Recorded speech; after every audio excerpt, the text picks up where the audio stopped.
എന്തുവാടി ഇത്? നീ എവിടെ പോയി കിടക്കുകയായിരുന്നു? ബെല്ലടിച്ചിട്ട് എത്ര നേരമായി? നിനക്ക് ചെവി കേൾക്കാൻ പോയേ? പൊട്ടിയാണോ നീ? എന്റെ ചേട്ടാ, ഞാൻ അടുക്കളയിൽ അത്യാവശ്യമായിട്ട് ഒരു ജോലിയിലായിരുന്നു. അത് അവിടെ വെച്ചിട്ട് ഇങ്ങോട്ടൊന്ന് നടന്നു വരണ്ടേ? അല്ലാതെ പറന്നു വരാൻ എനിക്ക് ചിറകൊന്നും ഇല്ലല്ലോ. അത് ശരി.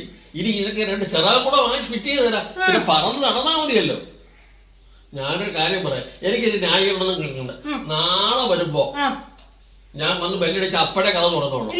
ഇല്ലെങ്കിലോ ചാവട്ടിയാൻ തുറക്കും. നിനക്ക് എന്നെ ശരിക്കും അറിയത്തില്ല. അത് ശരി. അങ്ങനെയാണെങ്കിൽ അത് നാളത്തേക്ക് മാറ്റി വെക്കണ്ട.